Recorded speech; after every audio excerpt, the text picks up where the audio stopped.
Hola, ¿qué tal? Comenzamos Visión Global.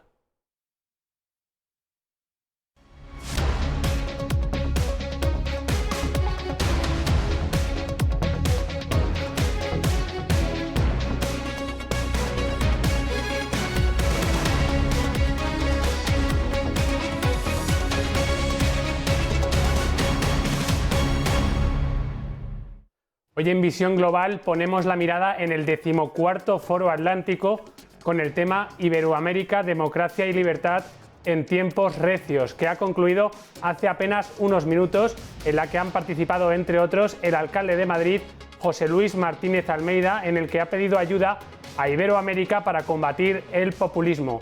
Escuchemos su intervención. Las palabras tienen que ser de agradecimiento y de enhorabuena, de agradecimiento por permitirme, como alcalde de Madrid, recibirles en esta ciudad, capital de Iberoamérica, en Europa, en un foro de estas características que precisamente aborda cuestiones que son absolutamente trascendentales a ambos lados del charco, como son la libertad y la democracia, porque efectivamente vivimos en tiempos recios, que no debe suponer que nos achantemos, sino que sencillamente asumamos la responsabilidad que estos tiempos nos exigen, no solo a los que tenemos responsabilidades institucionales, sino a todos aquellos que formamos parte de la sociedad y que, por tanto, tenemos que, desde nuestra libertad y responsabilidad individual, contribuir a construir una sociedad en la que la democracia y libertad sean palabras que efectivamente hagan honor a su auténtico significado. Y, en segundo lugar, enhorabuena. No es fácil en los tiempos que corren reunir, desde luego, un plantel de ponentes y una serie de ponencias como las que se van a celebrar hoy aquí, organizadas por la Fundación Internacional para la Libertad, pero que dan buena prueba de que, a pesar de ser tiempos recios, desde luego también son tiempos de vigor, tiempos en los que hay personas, como los hoy aquí ponentes, que van a demostrar que no se va a dar ni un paso atrás en esta lucha que es trascendental para el mejor futuro de todos y cada uno de nosotros. Iberoamérica es una región extensa en territorio con una diversidad cultural que, sin lugar a dudas, enriquece su dinamismo y su legado, pero permítanme que lo diga aquí desde Madrid: sus fronteras no empiezan ni en Tijuana ni acaban en la Patagonia. Al este del Mar Caribe y del Océano Atlántico se encuentra España, la nación más antigua de Europa, que lleva con orgullo ser la puerta de entrada de la más dinámica de las Américas. Les daría la bienvenida a la ciudad de Madrid, pero bien podrían dármela todos ustedes a mí, porque esta villa, no tengan ustedes ninguna duda, es tan suya como mía, de cualquier español o de cualquier iberoamericano. Y es que Madrid es lugar de residencia de ilustres peruanos como Mario Vargas Llosa, o de luchadores por la libertad como Leopoldo López, o de cualquier otra persona que viene a Madrid sencillamente a buscar las oportunidades que en estos momentos en Iberoamérica, y consecuencia de ese socialismo del siglo XXI, no puede encontrar, ni le dejan en todo caso siquiera que las pueda buscar. Madrid, por tanto, decimos que es, si la vida fuera una ciudad, sería Madrid. Es un español el que compartimos a ambos lados del Atlántico, que cecea y no sesea, que habla de tú y no de vos usted, en el que tenemos teléfonos móviles y no celulares, pero en el que palabras como futuro y solidaridad significan exactamente lo mismo, al igual que libertad y prosperidad, en Gredos, en Guadarrama, que en los Andes o en el Amazonas. España está al otro lado del Atlántico, pero cada ciudadano de este país, y en especial de esta ciudad, que es Madrid, les sienta a todos ustedes como lo que son: hermanos de esta nación, con los que siempre, siempre, siempre podrán contar en su lucha por la libertad. Y es que el sentimiento de comunidad que tenemos con los españoles, con sus naciones y comunidades, ni es etéreo ni es insustancial. Compartimos lengua, cultura, siglos de cooperación y construcción de un futuro mejor para nuestras respectivas naciones, que se han traducido en hitos de solidaridad que jamás podremos olvidar. Cuando España atravesaba una de las páginas más negras de su historia a lo largo del siglo XX, fueron miles y miles de españoles los que emigraron a Iberoamérica en busca de un futuro mejor, de una prosperidad y de una libertad que se les negaba precisamente aquí en España, buscando un lugar de acogida que no tenían en sus países, en su país de origen. Y todos ellos compartían un sentimiento que no es casual. A pesar de estar a miles de kilómetros de su lugar de nacimiento, siempre sintieron a sus territorios como su hogar. Y esta relación no ha sido un hecho aislado a lo largo de la historia, sino que llevamos muchos años de cooperación institucional, económica y cultural en todos los ámbitos. Y por eso sería absolutamente imposible entender la situación actual de dinamismo, de evolución económica, social, cultural, institucional, de efervescencia por la libertad que se vive en la ciudad de Madrid, si no fuera por la contribución que tan generosamente hacen todos los iberoamericanos que han elegido esta ciudad como su lugar de residencia. Para nosotros, Iberoamérica es parte de nuestro ser. Cada una de nuestras naciones es diversa y plural, pero los lazos que nos unen generan un sentimiento de comunidad, por el cual los compatriotas de sus naciones son y siempre serán hermanos para el pueblo de España. Precisamente por ello, durante muchos años los españoles que nos hemos sentido y nos sentimos comprometidos en la lucha por la libertad y los valores democráticos, hemos asumido como propia su lucha, que no es otra que la lucha de Iberoamérica por la libertad. Y es que cada restricción de derechos fundamentales que se han producido en cualquiera de sus países han sido un ataque a los cimientos sobre los que construimos las sociedades plurales y abiertas, en las que vivimos, o al menos deberíamos vivir. Cada vez que se han tambaleado las estructuras más básicas de la democracia, ya fuera en Cuba, en Nicaragua, en Bolivia, en Venezuela, hemos ejercido desde aquí la presión nacional e internacional que estaba a nuestro alcance para conseguir dos objetivos. El primero, contener la opresión que supone ese socialismo del siglo XXI. Y el segundo, demostrarles que incluso en la peor de las circunstancias nunca deben sentirse solos. Siempre desde España tejeremos esos lazos de fraternidad, amistad y cooperación que nos permitan seguir construyendo un futuro en paz y en libertad. El diagnóstico desde España es el mismo que hacen ustedes desde América. Ese socialismo del siglo XXI ha secuestrado las instituciones para acabar con las libertades individuales y colectivas de los ciudadanos. Pero ese socialismo perverso que han utilizado los dictadores y los mandatarios totalitarios nunca ha sido su único fin, al igual que tampoco lo ha sido la represión, el hambre o el populismo. El objetivo de los tiranos, como si de los animales de Orwell en la rebelión en la granja se tratase, ha sido su perpetuación en un poder absoluto, mesiánico y a su exclusivo servicio personal. Ese personalismo inusitado que lleva a mandatarios totalitarios a destruir las estructuras democráticas más básicas. Y es que, como si una franquicia del terror se tratase, ese socialismo del siglo XXI, con el prólogo necesario en el siglo XX fundamentalmente de esa pretendida revolución cubana, que no fue sino una revolución para la mejor vida de aquellos que la dirigieron, impregna a las sociedades al más puro estilo del despotismo ilustrado, con mucho de despotismo y poco de ilustración. Engañan a los ciudadanos prometiéndoles todo por el pueblo, sin decirles a los ciudadanos que solo ellos se consideran a sí mismos el pueblo. La batalla, por tanto, en nuestras sociedades y en este momento por la libertad y la democracia no es solo racional e ideológica, es también pasional e interesada. Interesada porque todo lo que pase en Iberoamérica ahora, desgraciadamente, vemos que también puede pasar en España. La lucha que emprendemos diariamente por garantizar la democracia en nuestras naciones combina dos elementos a los que debemos hacer frente en paralelo, sin olvidar ni banalizar a ninguno. Por un lado, el narcisismo de todos aquellos que entienden que la vida y la libertad de los demás valen menos que la suya propia, y así ponen su voluntad y su interés por encima de la ley. Este espíritu tiránico, que no tiene ningún respeto ni por las leyes, ni por las instituciones, ni por el Estado de Derecho, nunca, y esto hay que tenerlo claro como premisa básica, se les sacia con concesiones. Jamás las concesiones van a ser las que permitan sacar adelante estas sociedades bajo las premisas de la libertad y la democracia, por una sola razón: porque siempre van a querer más, y siempre más para ellos. A los totalitarios, a su ansia de poder, debemos hacerle frente con la honestidad de líderes que le recuerden al pueblo que ellos, los ciudadanos, valen más que el ego de sus dirigentes.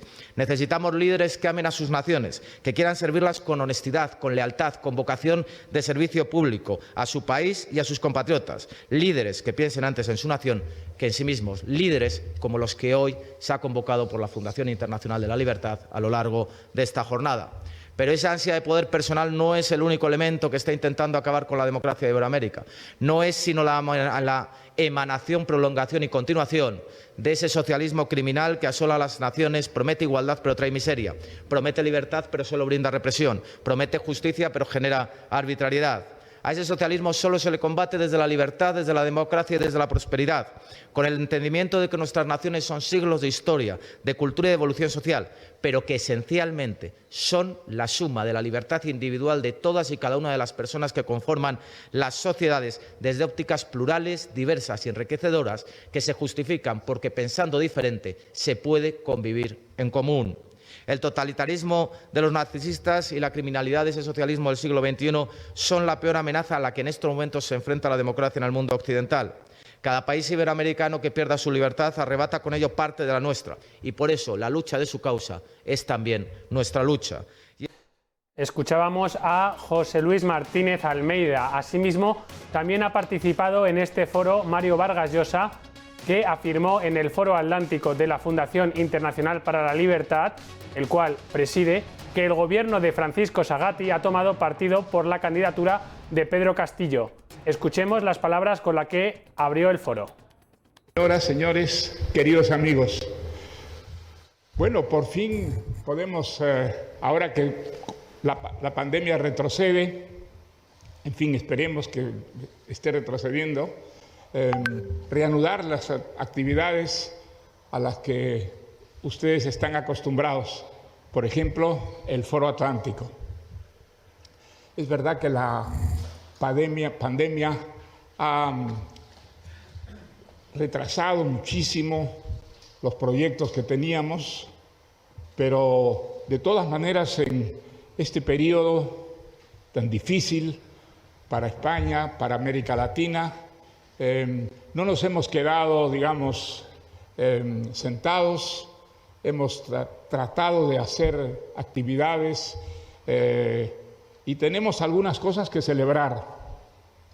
Por ejemplo, Guillermo Lasso, que es miembro de la FIL desde hace muchos años, ha sido elegido en el Ecuador, con lo que nos alegramos muchísimo y le deseamos, desde luego, el mejor de los éxitos. No todas las noticias que vienen de América Latina son tan alentadoras como las que han venido del Ecuador. Ha sido una sorpresa, por ejemplo, en el Perú, la aparición de este candidato que aparentemente, y subrayo lo de aparentemente, Castillo va, según las informaciones que aparecen en los diarios, en las revistas, en las televisiones, va liderando, digamos, las elecciones, promovido por un jurado nacional de elecciones cuya autoridad ponen en duda muchos peruanos.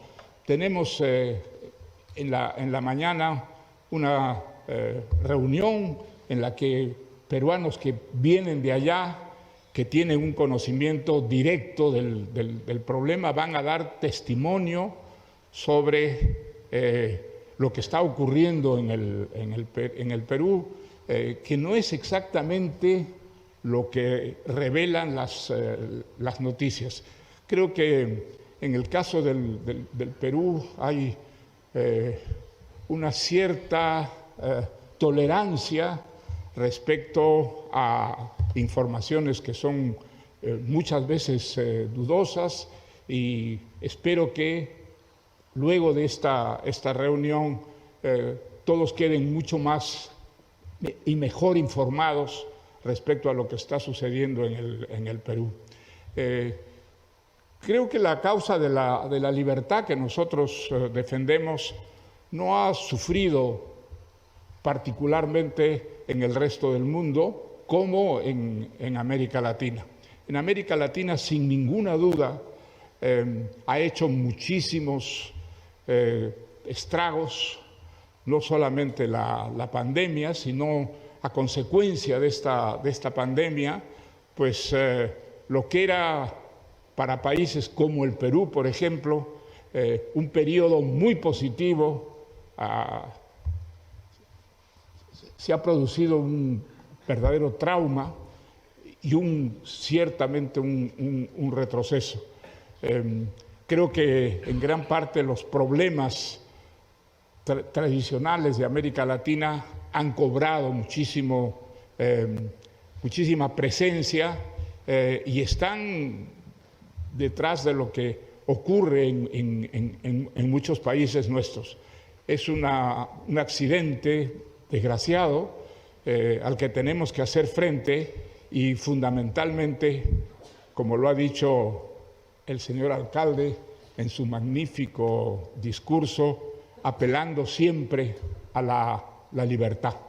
La libertad, que es para nosotros la divisa fundamental, la divisa que defendemos y queremos propagar en todos los ámbitos donde nos movemos, seguramente nos iluminará para entender mejor lo que ocurre en América Latina y en el resto del mundo. Creo que con estas palabras, pues simplemente declaro abierto el Foro Atlántico y ojalá luego de esta mañana, que es efectivamente muy intensa, todos tengamos una visión más concreta de lo que está sucediendo en el mundo con la libertad y más entusiastas para defenderla como lo hemos hecho hasta ahora. Escuchábamos las palabras del Premio Nobel de Literatura, Mario Vargas Llosa, y es hora de conectar con México con nuestro compañero José Ricardo Rangel.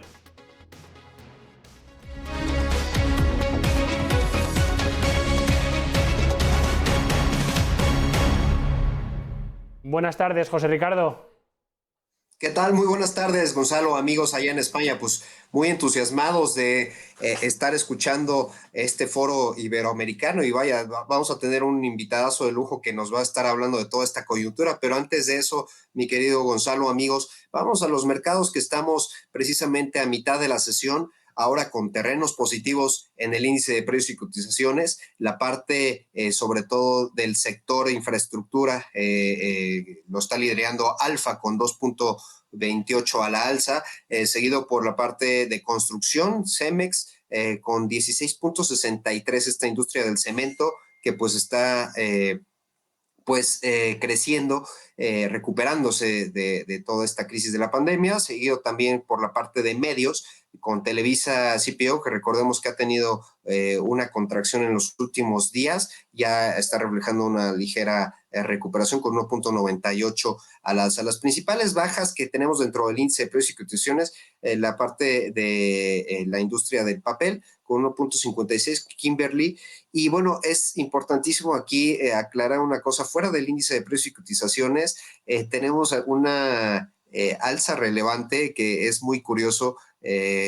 Recordemos la imagen de estas penny stocks, como lo fue la parte de este crecimiento, sobre todo de GameStop, si lo recordamos a principios de año, con todas industrias retail. Bueno, pues tenemos aquí algo parecido en México, que es Omex, esta industria que pues cayó en default casi por ahí del 2016, y ahorita tiene un repunte del 65.22%. El precio que tiene es 0.038 pesos, centavos más bien en pesos, y bueno, es claro aquí un repunte del 65.22%. Vamos a seguirla de cerca y pues esperemos el lunes tener más noticias al respecto. Y ahora sí, vámonos con nuestro invitado, por favor, Gonzalo. Sí, porque el día de hoy tendremos como invitado a Andrés Rosales, que es director de Olimpo Consultores Internacionales. Muy buenas tardes, Andrés. Hola, ¿qué tal? Buenas tardes, un gusto estar acá. Y yo te quería preguntar, Andrés, ¿a qué hace referencia la internalización de pymes latinoamericanas y por qué se está dando cada vez más importancia al tema?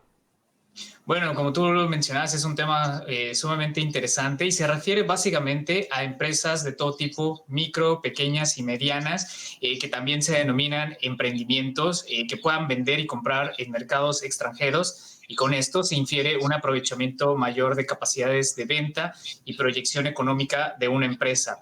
En el aspecto más técnico, se refiere a un encadenamiento productivo plurinacional mediante dos ejes principales, que es el empleo y el comercio, adicionado por oportunidades que ofrece la región para tal efecto, la región latinoamericana, esto que permite alcanzar escalas más efectivas de producción y aprovechar las complementariedades entre distintas economías. Esta internacionalización es un término acuñado últimamente para expresar la salida de los emprendimientos o estas empresas que te comentaba a mercados internacionales o fuera de un país de origen, que esto contribuye en varios sentidos al flujo del comercio internacional, que trae tanto como beneficios y dificultades. La incorporación de emprendimientos o pymes a estas cadenas de valor más grandes está teniendo mucho impulso y cada vez es más evidente su fuerza e importancia en el terreno mundial y principalmente latinoamericano. Esto quiere decir que cada vez hay más pymes importando y exportando en países de la región. Sin embargo, y para tocar este tema, la pregunta clave siempre para una pyme es ¿por qué internacionalizar mi empresa o emprendimiento? Y si estoy listo o lista como emprendedor o emprendedora. Y esto es un aspecto que cada empresa valora en función de sus aspiraciones y sus capacidades. Aún con todo esto en mente, las pymes creo que fuertemente que deben de tener en cuenta y valorar sus oportunidades y obstáculos que surgen de internacionalizar su propia empresa, con la intención de reflexionar futuros inconvenientes que ponen en riesgo la continuidad del emprendimiento por la importancia de este tema que como lo puedes ver, es trascendental. Si la empresa se considera lista y quiere salir a mercados internacionales, bueno, debe conocer algunos elementos indispensables, aún no siendo expertos en la materia de comercio internacional. Andrés, precisamente quería preguntarte al respecto, ¿cuáles son los retos, cuáles son estas oportunidades de vender fuera de la región en Latinoamérica? ¿Nos podrías platicar el contexto, por favor? Por supuesto, José Ricardo. Bueno, como todo negocio, siempre hay beneficios y dificultades. No podemos evadir eso y eso hay que entenderlo de un primer plano.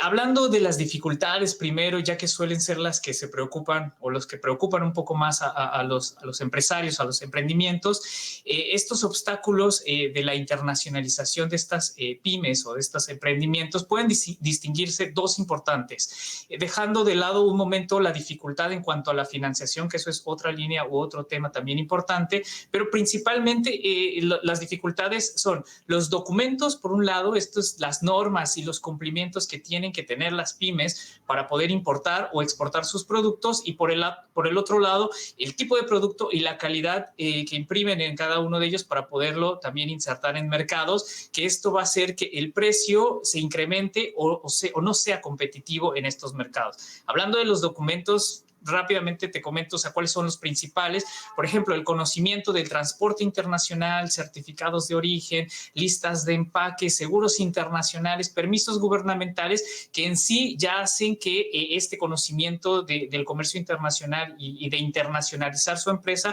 pues sea complicado, ¿no? O genere esta incertidumbre para muchos, que también algunas pymes no lo consideran como una inversión, sino como un gasto. Y bueno, muchas empresas prefieren mantenerse en el mercado local, lo cual no lo considero malo, pero limita al propio negocio a las condiciones internas del mercado nacional. En cuanto al producto y la calidad, bueno, en la región hay muy poca diversidad de productos. En cierto sentido, vendemos lo mismo, sobre todo cuando hablamos de materias primas, que sabemos que es nuestra especialidad en Latinoamérica. Y hay una poca transformación industrial, por lo cual, puede ser desalentador para algunos, o incluso también ahí lo podemos poner un poquito en positivo, impulsar a estos emprendimientos a innovar para mantener su producto un tanto diferenciado.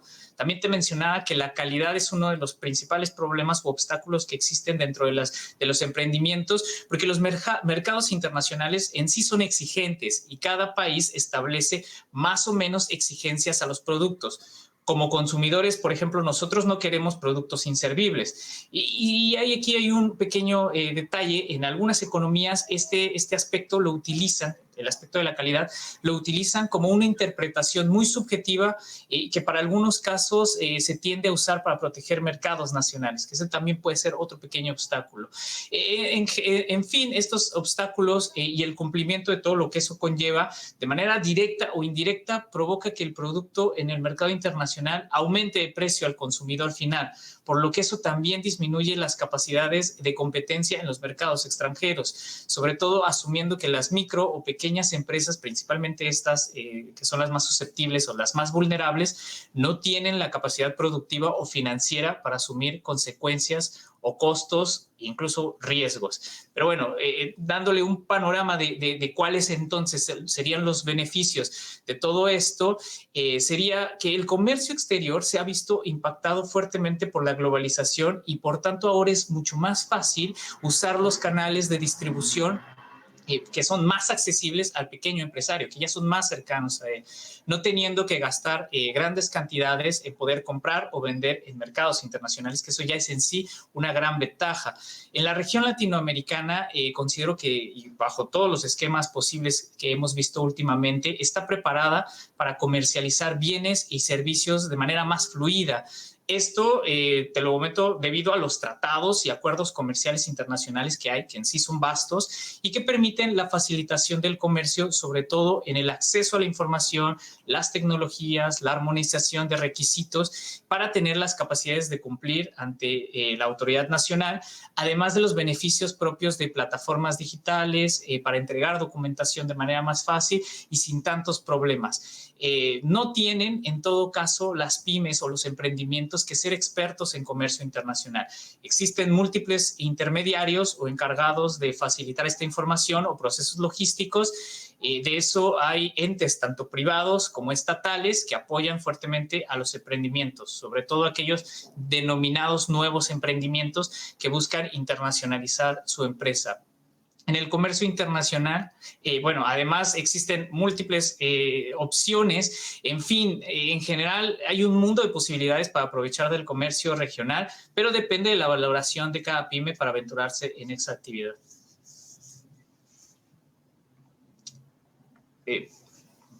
Perdón, eso era lo que quería preguntarte, Andrés, precisamente, ¿cuál es la tendencia en el mercado latinoamericano para el apoyo de estas pymes? Ahorita comentaba Vargas Llosa que ha habido un freno, pero pues hablemos aquí de cuáles han sido las oportunidades después de la pandemia para las pymes, por favor, Andrés. Bueno, sí, por supuesto. Es una dualidad que cada pyme debe evaluar. El problema de lo que ha traído el COVID, de nuevo, se puede ver tanto en positivo como en negativo. Bueno, hablemos primero de las ventajas o las oportunidades. Con la actual recuperación económica, el apoyo al sector de la micro, pequeña y mediana empresa se ha dado un espacio de oportunidad para visualizar la importancia económica que generan estos emprendimientos. Esto ya es en sí un punto sumamente importante.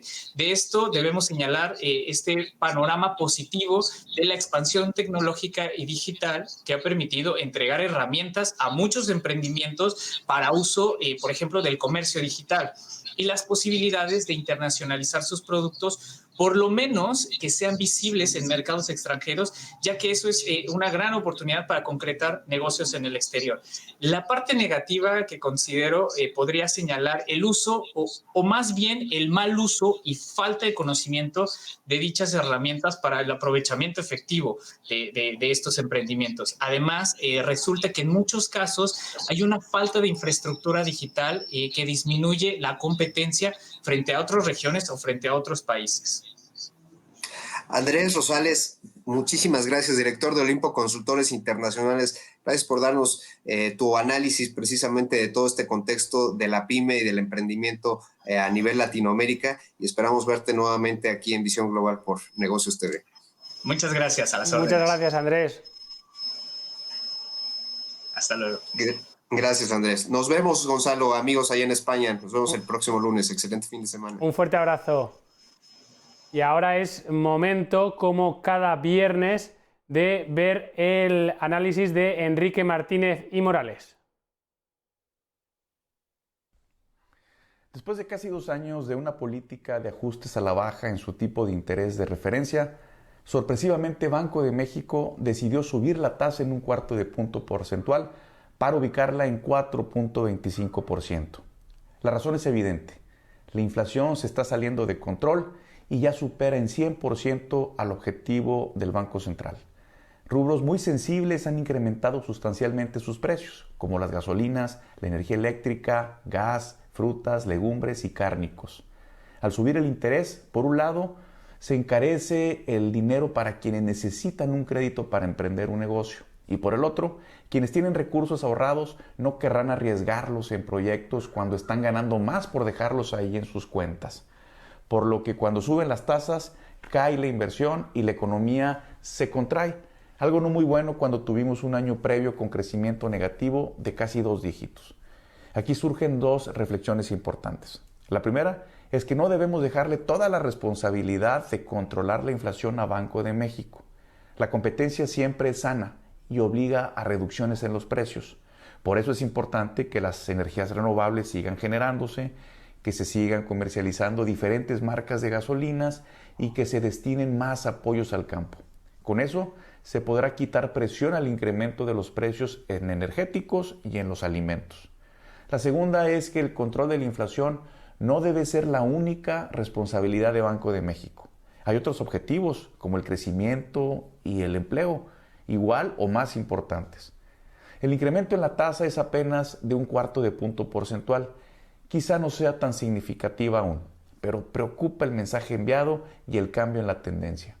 Te saluda tu amigo Enrique Martínez, que tengas un excelente día.